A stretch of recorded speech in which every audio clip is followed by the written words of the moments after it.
Hello and welcome to episode of Rethinking Trauma and Transition. And what we talk about today, Ali? Today we're talking about PTSD, or PTSI, and we're probably going to introduce the concept of what's the difference between the two. And I think this is probably going to be the first of a few concentrating this, because there's quite a lot of things to look at and discuss within that. Yeah. There's also another term that I've come across as well is OSI, which is operational stress injury. Mm-hmm. So that's also another alternate word, alternate phrase that's out there that's not necessarily medical diagnosis, such as post-traumatic stress as well. Yeah. So I think that's probably a good thing to also remind people is we're not diagnosing anything here. What we are doing is discussing some of the common experiences, some of the, and when we expand on those, hopefully it gives a bit of context and helps to explain what's going on inside our thinking and our heads and our experiences of why these things are happening to us. Yeah. And also carry on, please. Yeah, carry on. And also probably a little bit really revisiting the session or the episode we did when we were talking about anxiety, in terms of actually there's a timescale element here in terms of recognizing when actually this is something that you should be seeking treatment for, rather than something that's part of our natural response to stress situations. Yeah, because these timescales could be quite significant in how they can affect people and how quickly people then receive treatment, how the effects after receiving treatment and how soon they can be depotentiated. Very much so. And I think that's also about recognizing, though, that a post-traumatic stress injury is very, very different from the natural stress response, but there are similarities in that any of us, when we experience a traumatic or high stress situation or event in our lives, are likely to have some form of residual processing and experiencing that goes on for a short period of time afterwards. And that's just our brain and our body's way of sorting out how we respond to that, the learnings we've gained from it, and almost figuring out what to do with that experience for us. And that's that acute stress response, which is literally days to weeks, but probably no longer than 4 weeks. And those are the time scales where you will experience some of the symptoms that you will also get when you have been diagnosed with PTS, with either PTS disorder or injury. But the key difference is in the duration. Yeah. And the length of time, whereas PTS is much more likely to be longer term. So we're talking months and possibly even years or decades for some people that they have masked or lived with these symptoms. Yep. And so that brings us nicely on to the general symptoms of post-traumatic stress. So people reliving could be things like night terrors and flashbacks. Yeah, and I think it's important to, again, contextualize that when we mention night terrors, what we're not talking about is a bad dream or a nightmare, because we've all experienced nightmares. Night terrors are something much more intense. They're much more vivid. There will be possibly an awful lot more physical activity within it. There might be reenacting within that, almost, so that you've got almost that somnambulism and sleepwalking element within it. And the level of emotion that is experienced during a night terror is incredibly elevated. So that will be like full-blown anxiety or sense of panic, sense of imminent threat and terror that goes with that, which will be at a much higher level than what most people will experience as a nightmare. Yeah, definitely. And those flashbacks are generally more to do with in a daytime waking state and reliving all that and reliving those episodes of what that person went through during that period of time. Yeah, and those flashbacks can be single images, or they could be almost a rerun of a set scenario, script, or experience that happens when in an eyes open awake situation. Yeah. So then the other symptoms that you may come across are hyperarousal, and then they break down into various other categories as well, which we will briefly go over. Then we'll dive deeper into later on episodes as well to give you more of an insight into what they are. Yeah, because I think this is where sometimes you have the most, I find we get the most questions in terms of that experiencing of it, because these are the experiences that sometimes people are struggling to acknowledge the most, because they're things that happen within our everyday life. They are impacting on all areas of their life, whether that's, you know, social gatherings or even going out for a meal with friends, anything where they're out with what they're almost like their safe environment, then that's likely to have possible occurrence of this hypervigilance. Yep. So that could be when you go out with friends, that could be constantly checking the exits and entrances, who's coming in, who's going. Yeah. Then it's that constant scanning, that constant sense of looking for it and trying to identify that source of threat, and that almost being on, pretty much being on high alert for the entirety of that. Yeah, not feeling safe in a particular environment or environments. No, and constantly almost sense checking and questioning in terms of what's happening there. Has that been recurring? Is this within the normal parameters? Is this something I should be aware of? So there's almost that internal dialogue that goes with that sense checking, and with that comes then much higher levels of anxiety. Yeah. And that can lead to anger outbursts where there's nowhere to actually dump that adrenaline or that cortisol or the stress hormones. So take out on some people or someone, possibly the person that you're closest to. Well, I think anytime where you've got that elevation of our emotions, that elevation of response, then the body will naturally, and the brain will naturally seek to dump it, to get rid of it, because these are short-term experiences. They're designed to be short-term. Our brains and our bodies know that this isn't something we should be sustaining for a prolonged period of time, so it's automatically looking for the vent of that, whether that's actually a fight, flight, freeze response, or whether or not that actually equates to that emotional outburst because you're now hypervigilant, you're in a social setting experience. Other people maybe not aware of what that's doing to you. Your anxiety levels are rising. And as a result, yeah, that can lead to anger outbursts, that can lead to the flares because you're so on edge from that. Definitely. And also another symptom is high risk behaviours. So that could be on one end extreme of having a lot of sex unprotected, buying expensive items but not having the finances to actually do that kind of thing. Driving too fast. Yeah. Knowing that actually you're maybe not only driving too fast, but actually cornering at speeds that are dangerous. Or gambling when you actually don't have the funds to meet that. So there's a whole host of those high risk behaviors that can come in there, you know, and then of course there's also elements where there can be elements of addiction within it too. And again, that high risk behavior is almost like a coping mechanism, of venting of those emotions and those feelings too. Definitely. So, and the final one is insomnia. Yeah, and a couple of types of insomnia as well, which I think we can go into a bit more depth in another episode as well. Yeah, and I think that there are key differences in the type of insomnia that you can experience, and it's not uncommon if you're suffering from post-traumatic stress injury that you may actually be experiencing both types of insomnia, or just one. But the minute your sleep pattern is disrupted, of course, that makes anything else 10 times harder for you to process and deal with. So any anxiety you're suffering from, and any possible panic attacks, any sense of overwhelm, because sometimes when you're in that hypervigilant state, when you're in that hyperarousal state, what comes with that is almost sensory overwhelm too, because everything's bigger, brighter, bolder, louder.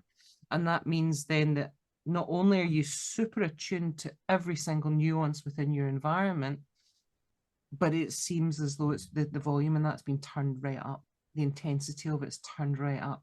And that can be very overwhelming too. You put insomnia in there and sleep deprivation, and basic decisions become 10 times harder. Oh yeah, definitely. 'Cause, yeah, how can you think straight if you're not getting proper sleep and a proper rest? No, it is hugely impactful. Mhm. Sleep is critical. So what about hypoarousal? That's kind of the polar opposite for that, isn't it? And maybe something that a few people haven't maybe been as aware of. Yeah. So we have numbing and just feeling dead inside in the body. So people, a symptom or a coping strategy for that can be self-harming, just to feel some sort of aliveness somewhere, which obviously, yeah. I think that numbing is almost that counter or polar opposite of that Hypervigilance. the overwhelm and the hypervigilance, where actually the body's response is to just close down the sensory recognition. It's been so overwhelmed by that actually its response is just shut down. And that means no sense of emotions, no sense of emotional response. You know, it might be that things are happening around about you, and it's as if you're just totally separate from it. Or it could be a case that that person has been in hypervigilance for so long that the body's now shut down, as you say, and closing down, so they can't deal with all those hormones going around with the body. Yeah, it's almost a protective mechanism, and that's where, as you say, that's where sometimes you end up with. You can quite often see things like self-harming coming in, which is almost that desperate attempt to feel something, because on a logical level, you might be aware that my responses in this situation are not what most people would expect. And I'm intentionally choosing my words there because I don't really like the word normal. It's not within, well, exactly what is normal, Rich? And therefore, if your responses are not as you would expect to have them, or what you think is appropriate for the situation, then that in itself can become quite stressful, because there's that sense of not being fully engaged with your own life, with yourself. And again, that's part and parcel of that, where sometimes you do have dissociation within it, where you feel as though you are literally separate from your own life. Yeah, or not feeling in your own body, wondering if that actually is your body and you are operating in that system as well. Yeah, sometimes it's that dissociation can be to the point where maybe you don't recognize your own responses, you don't recognize your own emotions, and actually you don't even recognize your own movements, because it's almost as if you've got that aerial view where you're observing your life and your responses rather than actually participating in it. So that person might be thinking then, is that really me doing this activity, whatever that activity is? Yeah, and there's almost that lack of recognition of self within it. Yeah, and being disassociated can also lead to social isolation and withdrawing from society in general. Well, the other thing is that social isolation, that withdrawal is also a very common coping strategy.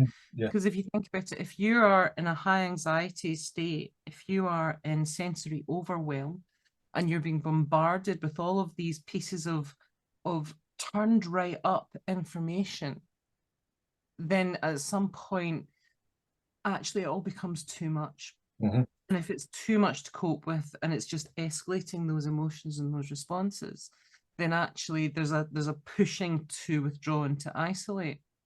Yeah, this is why a lot of veterans go into truck driving. Yeah. Because they're by themselves on their own, driving down wherever it is they're going to drop all the goods off and pick them up. You're by yourself. You don't have to really deal with anybody apart from people who at the warehouse or the shops, or whatever you're delivering to, and maybe the odd car driving every now and again.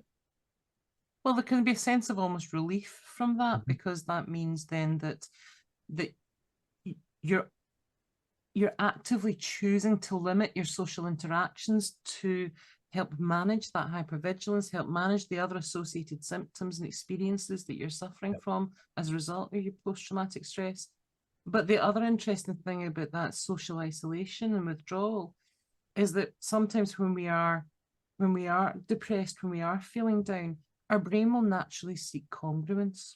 It wants to prove and find more of what we're paying attention to, more of what we're feeling. So therefore, the irony is that a point where we are feeling lonely, we are more likely to then further withdraw and self-isolate. Yeah. Because there's a congruence there, there's a match between the emotion we're experiencing and the action we're taking.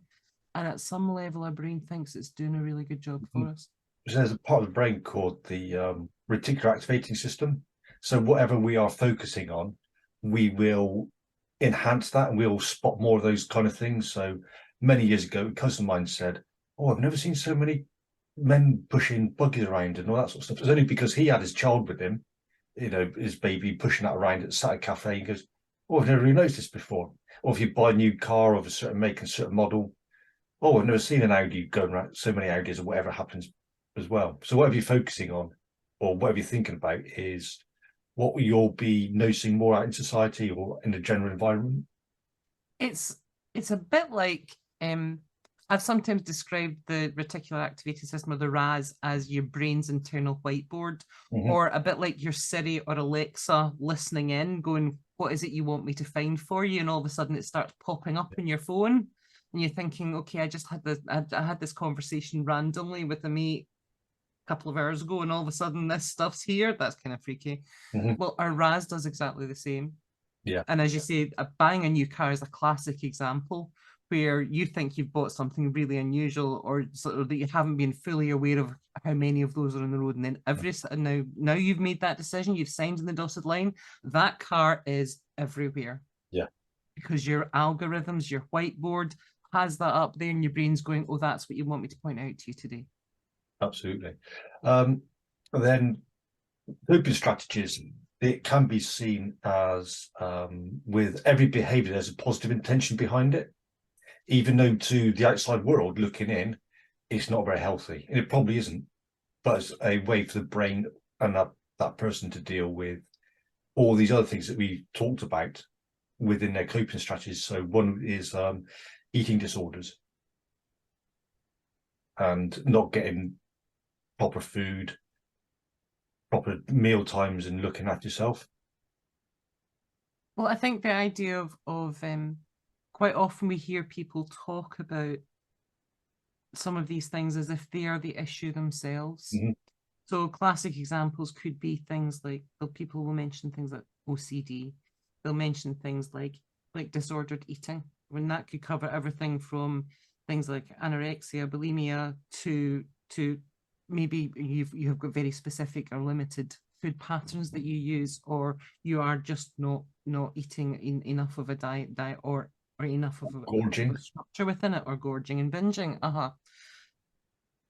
That could be things like social isolation. It could be a whole range of elements like self-harming. Yeah. But all of those are not necessarily issued. They're an outcome of that as a means for our bodies and our brains to manage the experiences that we're having. They're the outlet. Yeah. Because you don't want to be experiencing that time, that whatever that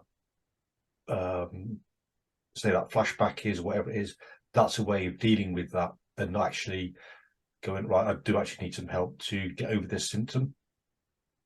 Yeah, it's like a coping and a managing strategy, which by doing this, I alleviate the other.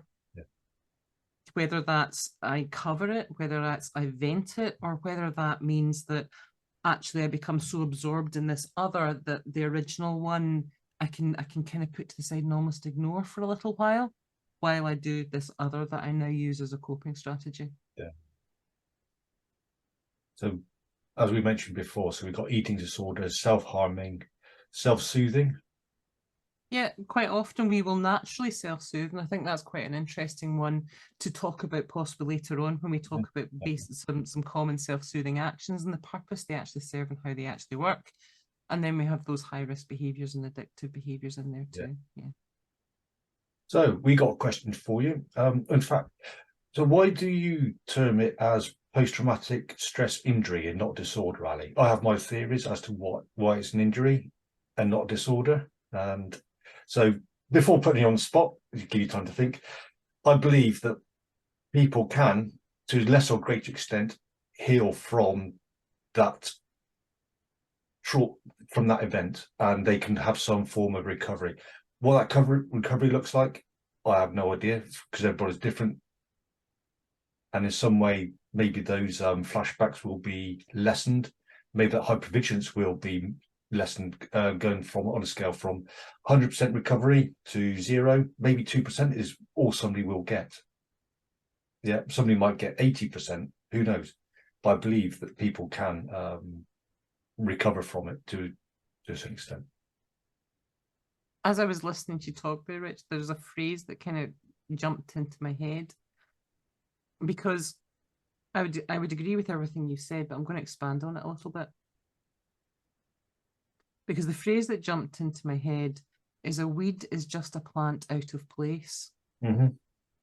Now, the reason that came to mind is because there's that NLP tenet of every action has a positive intention. And I think sometimes the question that we don't ask enough is, what's the purpose of that post-traumatic stress response that we're having? Mm-hmm. Because it has a purpose. Everything that we experience has a purpose. And sometimes actually the really important thing is getting to the bottom of what that purpose is. Mm-hmm. Because in a way, what that post-traumatic stress experience is a learned response or trigger to an experience, but it's trying to tell us something. Yeah. There is other messages within that experience that maybe we are not paying attention to. And when we pay attention to them and interpret them differently, then that's sometimes when we have a cessation of the experiences, because now we're taking part in the conversation with our own brains and our bodies in terms of what it's trying to communicate to us. But that comes back to that disorder or injury piece. And like you, I would side on injury, because I don't like the idea of a disorder. No. I understand what it means in terms of the structure of the word, but I would come back to that challenge of, well, what is its purpose? Mm-hmm. If we consider that at some point your PTS has a valid purpose, it has kept you alive, it has been there to keep you safe, and it is part of a trauma response that has a very positive intention behind it, then it's about understanding the intention. Yeah. But that also then means, though, is that in terms of injury, it comes down to the fact that we injure ourselves all through our lives. You know, we start injuring ourselves from basically the minute we're born. You know, the number of skint knees, scabby hands, you know, all the rest that we have all the way through childhood. Pretty much. But still, yeah. That's what I was going to say. Is you reminded me, is it's like having a broken leg or something. They don't call a broken leg a disorder of the leg, do they? It's an injury, and that does get healed and does get repaired. It does, yes. But sometimes some of those injuries leave marks. Mm-hmm. Yeah, scarring. You know, sometimes they leave scars. You know, I have scars on my hands from childhood injuries. I've got a scar on my knee from a childhood injury. You know, all of those are things that, these are really common. We carry those marks of our lives all the way through. You know, some people might have, for instance, as the longer we're on this earth, you might find that actually maybe you hurt your back at some point that was really bad, but you know, as a result now that you're just a bit more careful about how you lift things, how you twist, how you move, because you know fine well that while 9 times out of 10 your back's healed just fine, actually it's left a bit of scarring there, and that means that there's a susceptibility there that you've just got to be a bit more compassionate about. Yeah. And that's why I prefer the idea of injury. Mm-hmm. Because maybe that's about us recognizing that there might still be marks from that, but that doesn't necessarily mean to say that we can't live full and normal lives. No. And what you said earlier about the warning signs, it reminded me of that chat we had a few days ago now about driving down the motorway and going off towards a bridge, and the warning bridge is out. Mm-hmm. Yeah. And there's all these flashing signs warning you to slow down or take a different route, detour, but you're still going to head towards that bridge. Mm-hmm. And that comes back to, I suppose, my belief that actually that PTSD, in a way, it's the telephone ringing. It's not necessarily the conversation. Mm-hmm. Yeah. So, yeah. So I think there's, from the conversations you and I have been having today, Rich, I think our plan for the next few podcasts is to really kind of take some of the things that we've introduced to and gone over today very briefly and maybe do a bit of a deeper dive in some of these. Definitely makes sense. Yeah. And I think because there's a lot more in there that actually helps once we have a different or a better understanding of that. And I think that would be worth doing. And I'm wondering whether or not we can maybe put that question out there to anybody listening to say, actually, what would you like us to talk about and spend more time on in terms of our understanding of that and how that's operating and what your brain and your body is trying to achieve with that response. But I think initially I was going to suggest that we maybe in the next session start really focusing on that hypervigilance. Yeah, yeah. So our question to you is it a disorder or an injury? Yeah. We'd like to hear your opinions. I would be really interested to Yeah. see what the response on that one is. Very much so. So yeah. Let us know. And you can do that either on our LinkedIn pages, either on either of our profiles or on the Rethinking Trauma and Transition page. You can do that on Facebook. You can leave comments on our YouTube channel. You know, there's a whole host of ways to contact us, or you can drop us an email. Thank you very much for listening. And if you find this useful, please share. Yeah. Somebody may find it useful as well. Yeah. Thank you very much for listening.